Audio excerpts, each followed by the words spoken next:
BJP सरकार मुद्दों पर राजनीति नहीं करती है। बीजेपी चुनाव जीतने के लिए बलात्कारियों का सहारा लेती है। यह बात शिमला में कांग्रेस के राष्ट्रीय प्रवक्ता सुप्रिया ने कही। उन्होंने कहा कि महिला सुरक्षा की बात करने वाली बीजेपी सरकार में 2 साल की बच्ची भी सुरक्षित नहीं है। मनाली में 2 साल की बच्ची से दरिंदगी की गई। वह बच्ची जिंदगी और मौत के बीच जूझ रही है। भाजपा शासित राज्यों में यही हाल है।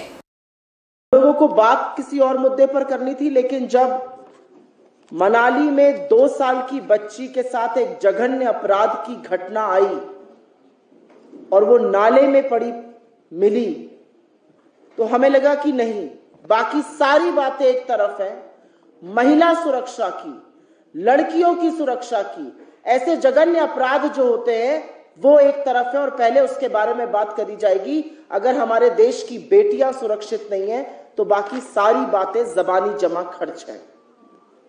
तो सबसे पहले तो हम उस परिवार के साथ, उस बेटी के साथ, उन पर क्या बीत रही होगी इस समय, शोक व्यक्त करते हैं, दुख व्यक्त करते हैं, खेद व्यक्त करते हैं और यह भी बताते हैं कि इस चीज से गुस्सा भी बहुत आता है।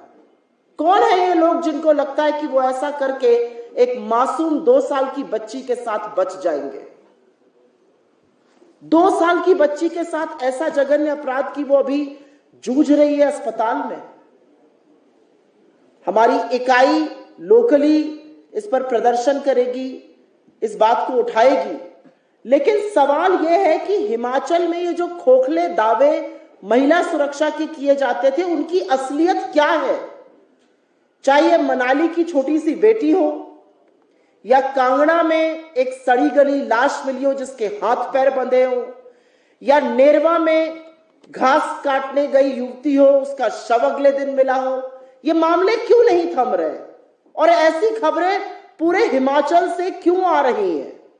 क्यों भाजपा शासित प्रदेशों में महिलाएं असुरक्षित हैं?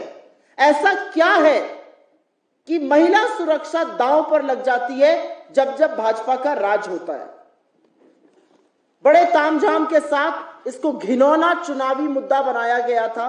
मुझे आज भी याद है 2017 में गुड़िया हेल्पलाइन लॉन्च करी गई। क्या है गुड़िया हेल्पलाइन की असलियत आज?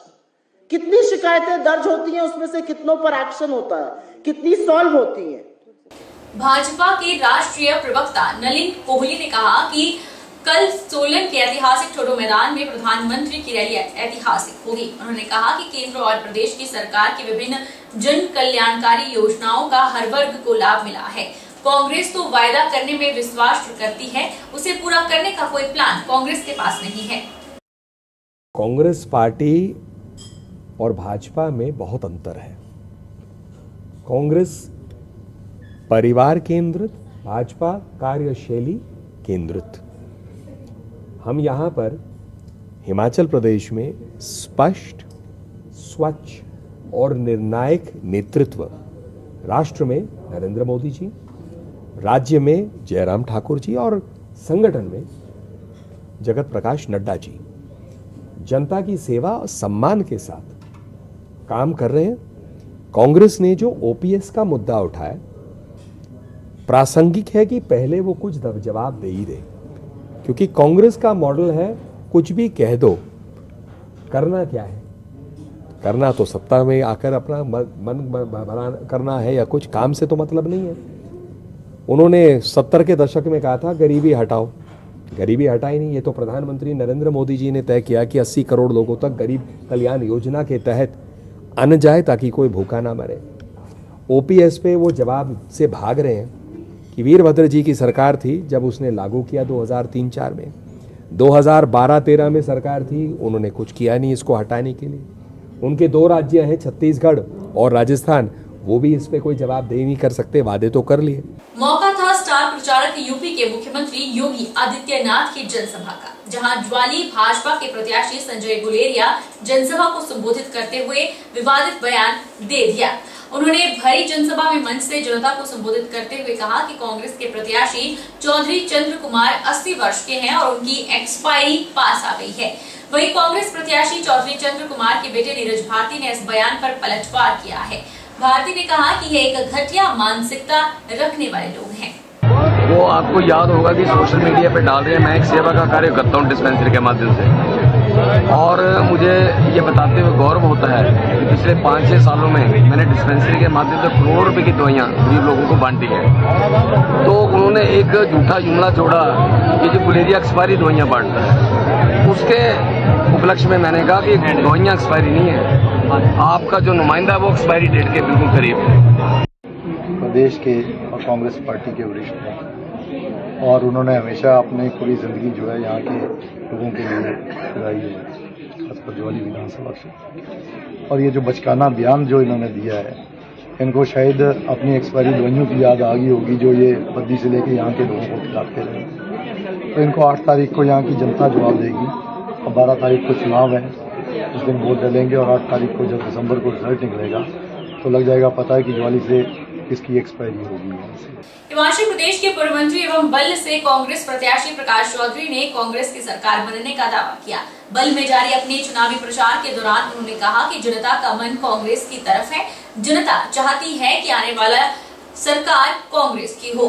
प्रकाश चौधरी ने बल्ह विधानसभा के रियूर में प्रचार किया। इस दौरान 19 लोग भाजपा को छोड़कर कांग्रेस में शामिल हुए।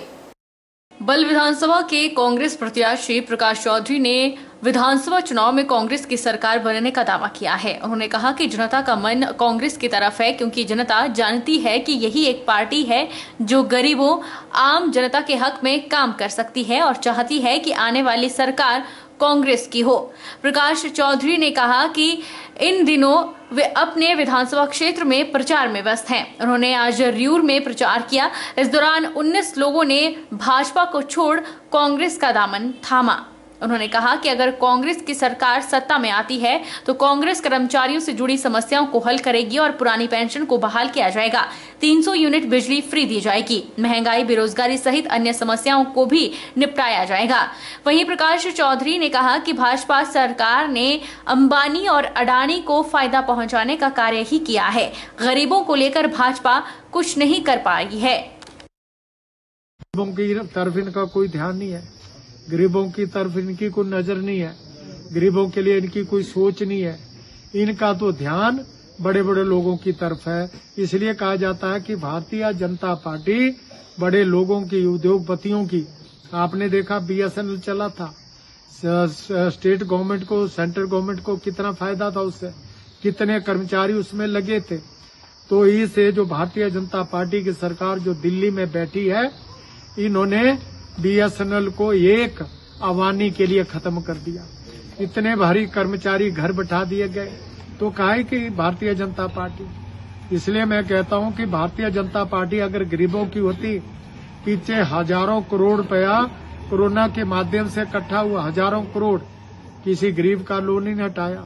कांग्रेस प्रत्याशी सोहन लाल ने सुंदरनगर से भाजपा प्रत्याशी और विधायक राकेश जम्वाल पर चुनावों के लिए गलत हथकंडे अपनाने के आरोप लगाए हैं। पत्रकार वार्ता में उन्होंने कहा कि विधायक ने सैकड़ों फर्जी वोट अधिकारियों पर दबाव बनाकर बनाए हैं। उन्होंने इसकी शिकायत चुनाव आयोग से भी की है और मामले की छानबीन कर दोषियों के खिलाफ सख्त कार्रवाई करने की मांग की। कांग्रेस प्रत्याशी सोहन लाल ने पत्रकार वार्ता कर सुंदरनगर से भाजपा प्रत्याशी और विधायक राकेश जम्वाल पर आरोप लगाया है कि वह चुनावों के लिए गलत हथकंडे अपना रहे हैं। सोहन लाल का कहना है कि विधायक ने पुंग वार्ड में महादेव, नाचन, जरल और अन्य क्षेत्र के लोगों सहित अनेक सैकड़ों फर्जी वोट अधिकारियों पर दबाव बनाकर बनाए हैं। इन वोटर लिस्ट में विधायक के भाई अंकित जम्वाल को 6 वोटरों का पिता बताया गया है। वहीं प्रसिद्ध बॉक्सर चौधरी को भी अंकित जम्वाल का घर का सदस्य बताया है। अंकित जम्वाल जबकि उसका अपना 1 या 2 बच्चे होंगे। उन्होंने कहा कि यह बहुत ही गंभीर विषय है और अगर विधायक को अपने विकास कार्यों पर विश्वास है तो ऐसे गलत काम क्यों कर रहे हैं। उन्होंने आरोप लगाया कि विधायक ने अपने हिसाब से पूर्व में 56 BLO को बदला और लगवाया ताकि इस तरह के फर्जीवाड़े को अंजाम दिया जा सके। खिलड़ा के निजी कॉलेज के स्टूडेंट के फर्जी वोट बनाए गए हैं और इस कॉलेज के मालिक इनके पार्टनर हैं। सोहनलाल ठाकुर ने कहा कि उन्होंने इसकी शिकायत चुनाव आयोग से की है और मांग करते हैं कि वोटिंग के समय वोटर की गहनता से जांच होनी चाहिए और उक्त मामले की छानबीन कर दोषियों के खिलाफ सख्त कार्रवाई की जाए। जब अभी हमारा सामने आया है मामला तो हम निर्वाचन आयोग से भी इसकी शिकायत करेंगे और ये इसको देखें। बहुत सारे हमने इसमें लिखे हैं, पॉइंट हाईलाइट किए हैं कि एक ही आदमी अंकित जम्बाली विधायक जी का जो भाई है वो 5-6 वोटर का पिता है, जबकि उसका अपना एक बेटा या बेटी होगी, लेकिन कितने लोगों का पिता बन गया है वोट बनाने के लिए, ये लिस्ट दर्शा रही है। बहुत ग्रॉस वायलेशंस इन इलेक्ट्रोल को बनाने में हुई है, और ये खुद नहीं हुई है, करवाई गई है, VLOs को दबाव में लगा के की गई है।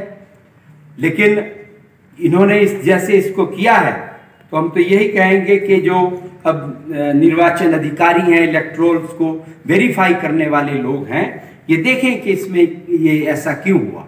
वक्त चला है छोटे से ब्रेक का। ब्रेक के उस पार फौरन लौटेंगे, आप बन रहिए हमारे साथ।